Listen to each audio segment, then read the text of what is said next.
Welcome, Sammy, to Metallasian Pages. It's a great pleasure to talk with you about Goatwhore, and other things related. Well, this new album, Angel Hunt from the Archers of Heaven, and other things relating to the metal world. Well, starting with a common question: how have you been during these crazy times? Because we started a pandemic 2 years ago, now a war in Europe. So who knows what happened next couple of years? Alien invasion, zombie apocalypse, the machine takes the power.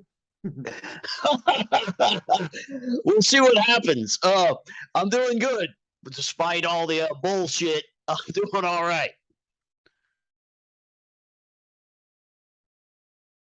Great to know. So Yeah.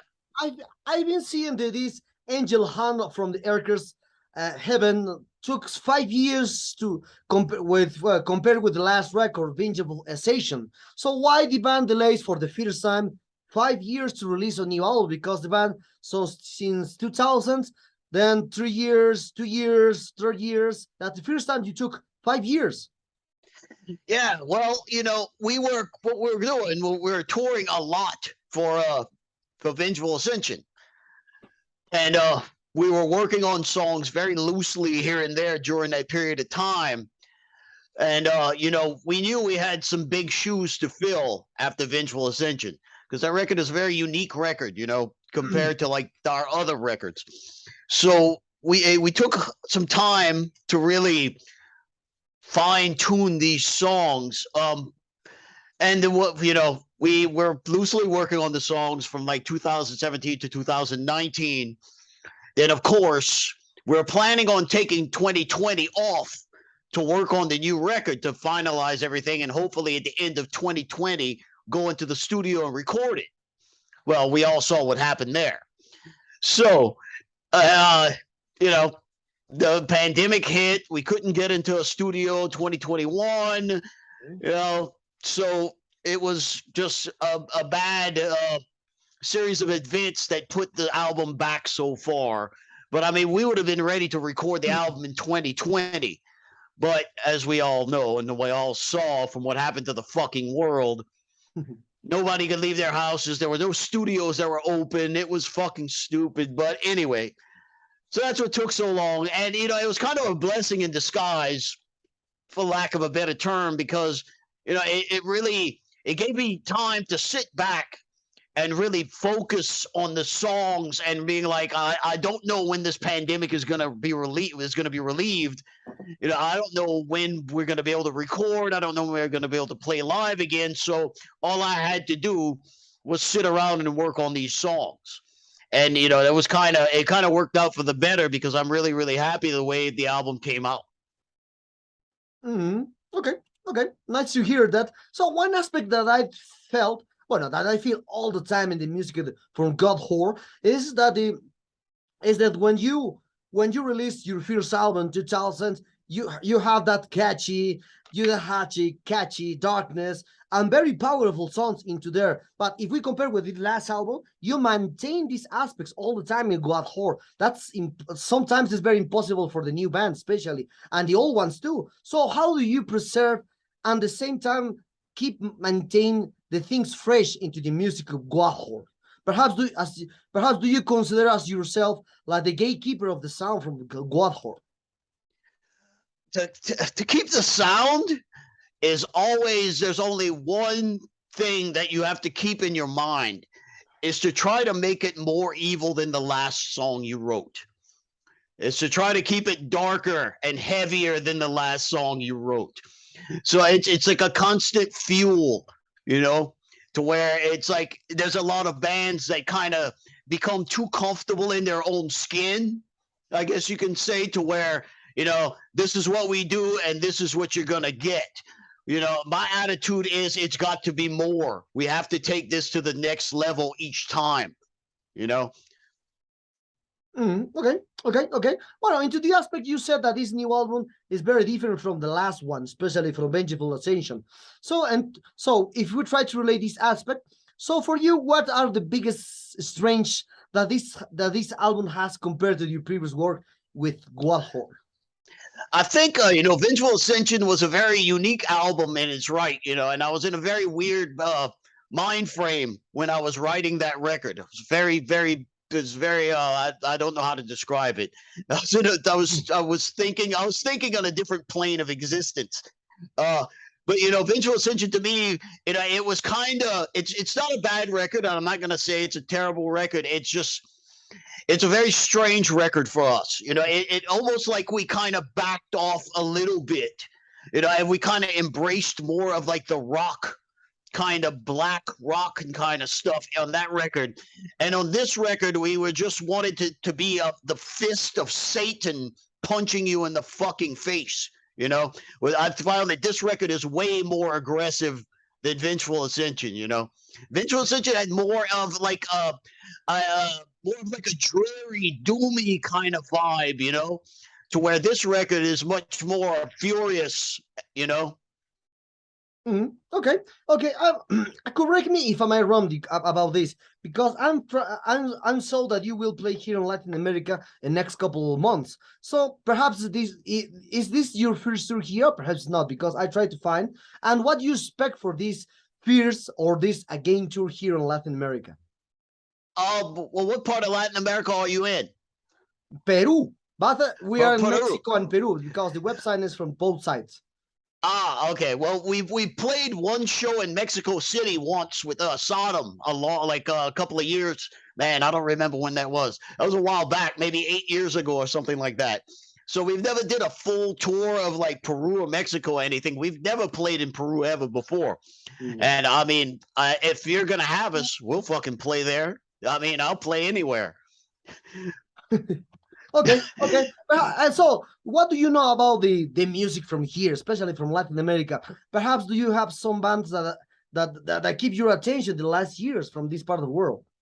Well, I mean, of course, like in Mexico, you have Cenotaph, which is a great band. One of my favorites from Mexico would be probably Hackovitz. Hackovitz are fantastic. There's so many great Mexican death metal, black metal bands out there. It's hard to pinpoint one because there's so many good ones, And I find, there's something in the vibe of the music there that's way more intense than anywhere else. The music coming out from Latin America is very, very intense. That's the only way I could really describe it. The death metal and black metal bands, it's just, they have this dark, dangerous, angry vibe to them, I love it. It's fantastic, Okay. So into this matter, the music from Goatwhore never disappoint all fans because it's very attached from your influence. You kind of play this kind of music because you love the black trash that mix into all your music of Goatwhore. And this aspect relating to the one especially talking about. We're talking about one, as I told you. Now the new generation prefers to hear the music with 1, 2, 3 songs into these digital platforms. Talking about the Spotify, iTunes, etc. So if we try to relate this aspect with the new generation, which songs for you capture the whole essence from this new album? It's very difficult, because you create this album in a way to hear from the first to the end. But the new generation just select. Perhaps this is the single released until today, or who knows? Like pick one song that I find if someone never heard the new album before, and which one I would give them. I would probably give them the title track. Angel's Hand on Arches of Heaven. Yes. Okay. And why do you select this song especially? What this song especially has? Well, this song, why the special thing has this song compared to the others? I just find it kind of that's a song that's kind of in the middle of the rest of the songs, if that makes any sense. You know what I'm saying? To where, some of the songs kind of drift off into other extreme realms and stuff, but I find that song is like almost like the core of what the album represents, Okay. Well, now we'll speak about you, and we speak about the lineup from the band. You and the vocals, and especially from Ben, are the last members from the first lineup from the Goatwhore for the first time. So, what do you remember the first time, and how was the thing going on with him? across more than 20 years of existence with Goatwhore? Well, I mean, me and him have been friends for a long time. Like since the mid 90s, me and Ben have been friends to early 90s, you know. So we've been really good friends since before the band started. So I think that's kind of like why we kind of stuck together for so long, you know, is because we've just been friends for so long and we work together really well. You know, we don't have to really tell each other what to do when it comes to like writing the music and stuff because we have this you know mental connection that we both know what needs to happen, you know. Mm. Okay. Talking about the other aspects, I saw that you always in your lines or always your lyrics are related to the Satanism, to these anti-religion aspects. So, do you consider as yourself perhaps as a Satanist people, or perhaps some in the band are Satanists too? And do you think it's very necessary to talk about these aspects when when a band like Goatwhore talks or plays this kind of music, black, death, thrash mix?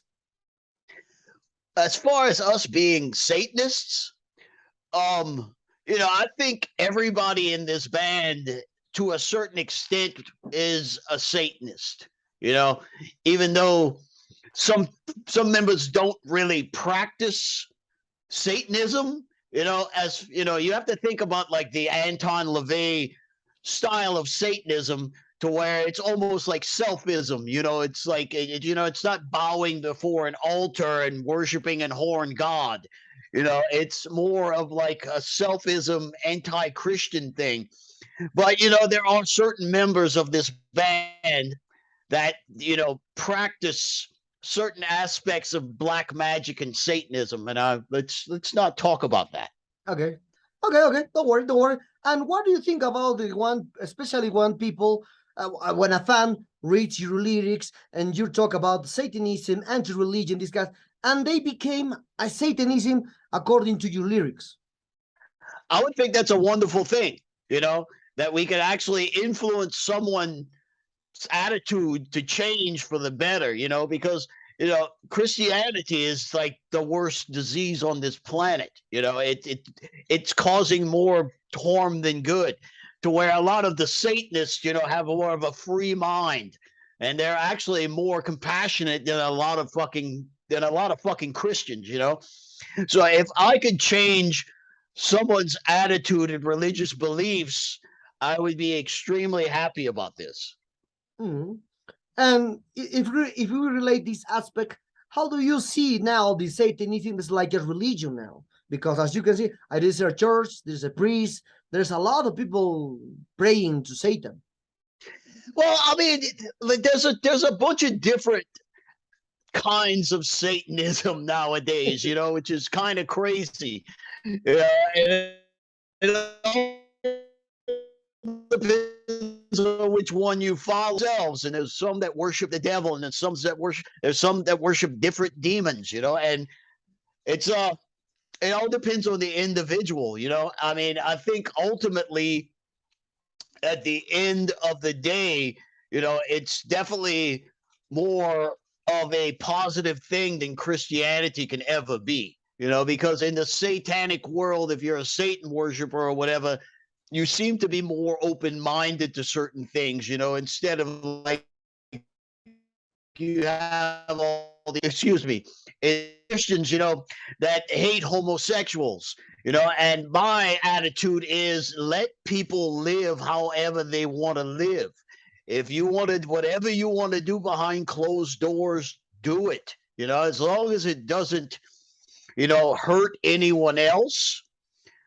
Live your life the way you see fit, you know, and a lot of Christians don't, you know, you have to abide by these rules, and this is wrong and that's wrong, and you know, within Satanism there's no rules, you know, per se. Okay. Well, it's if we talk about the the aspects of the merchandising, the publicity around the world. As you know, a lot of movies, a lot of music are related now with the gay community, with the inclusion of the woman into the music and these aspects. And some artists trying to give this more attention if you are gay, if you are if you are a woman into the band, especially into the metal band. As you can see now, it's like a new genre. It's like new genre talking about it's the new genre talking about the female death metal, female black metal. So what is your opinion about this inclusion, especially now into the heavy metal? I mean, absolutely. I mean, everybody should be, to me, heavy metal is a family, and we're all here for the same reason. This is not like some, club that you have to follow these rules. That's the beautiful thing about heavy metal is there are no rules. You do what you want. We all are here for the same reason, is to enjoy and embrace heavy metal. No matter if you're a woman or a man that wants to be a woman or a woman that wants to be a man, come on in. There's more than enough room for everybody. That's my attitude. The more the merrier. And as far as like the female death metal bands, there's so many great female death metal bands, like Crypta, for instance. They're fantastic. They're great. There's so many great female death metal bands. Black metal bands as well. Like Holder. Holders are, well, they're not all. They have the female singer, but they're fantastic. There's there's room for everyone as long as it's good. Okay. And now, as I said, we will talk about other aspects, but we'll try to relate in with this. So, as you know, as I ask you in the third question, well, the new form of hearing music is with 1-2 songs. So, and what do you think the albums now doesn't have the same impact compared to the 60s, 70s, 80s, and 90s? Oh man, I mean, it's just different times, man. Especially when albums were made in like the 60s and 70s, that was a completely different approach, even into the 90s. Like the way a band to record an album in the 60s had to be extremely talented, because there was no, we're very fortunate nowadays with the way we make records, to where it's very easy to make a record nowadays. Back then, it was extremely hard to make those records, to where the whole band was playing all at one time.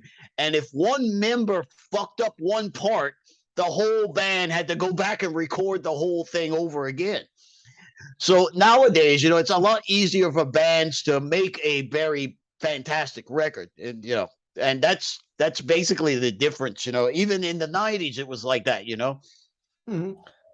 Okay, and if we try to relate this aspect with the artificial intelligence, as you can see now, there is a software that create cover arts, a software that play drums, guitar, bass, etc., etc. So perhaps in the next 10 years, next couple of years, who knows? There will be exist the first extreme metal band playing jazz machines. So what is your opinion about this? Perhaps.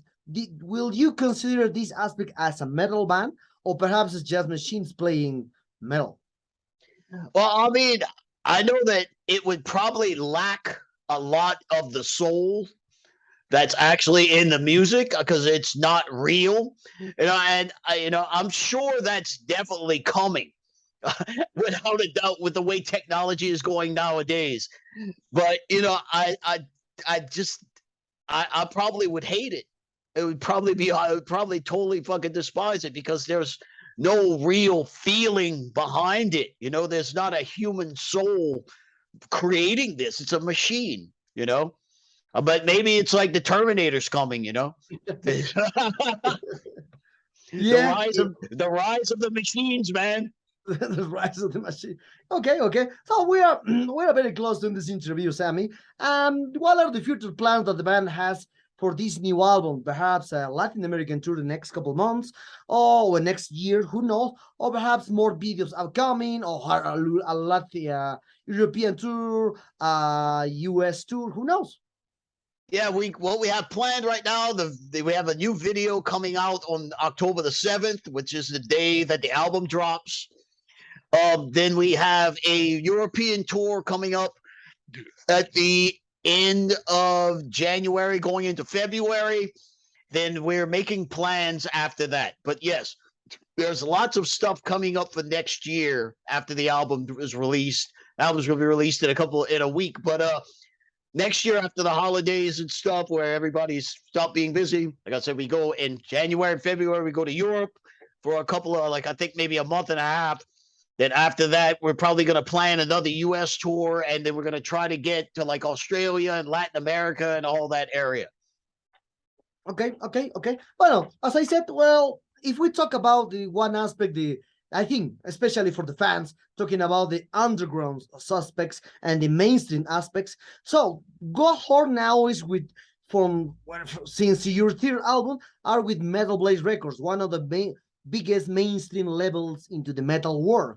Oh, and according to a fan, when a band entered with this kind of labels, are usually immediately become a mainstream band. So perhaps, do you consider Goatwhore as a mainstream band, or perhaps this is still a underground band? Let me answer that question for you right now, because we've definitely heard this before, and that's why you go back and you listen to our first release that we released on Metal Blade, A Haunting Curse. And that is our most extreme album that we ever recorded. And there's a reason, because we knew that people would be saying, "Oh, they get signed to Metal Blade, they're gonna go mainstream." We went further underground and more extreme, So we definitely, that was a planned thing, that when we knew that the first album was coming out on Metal Blade, A Haunting Curse, that we wanted that album to be like nonstop, just chaos. Just to prove to the fans that even though we got signed to a bigger label, we're still going to keep our integrity and still going to keep our intensity. Okay. That's fair. So, well, Sammy, the sad time to wrap at this interview. I hope you enjoyed this one like me. Well, congratulations for this new album. It's a great one, as usually. You keep the flame active all the time with all songs into this record. So perhaps, do you want to add something to your Latin American fans and Metallarium followers? Hopefully I'll see all you guys soon. I look forward to coming to play in your country. I mean, I've never been to Peru before. Like I said, we've only been to Mexico once, and it was not long enough. So I'm looking forward to visiting your countries very soon.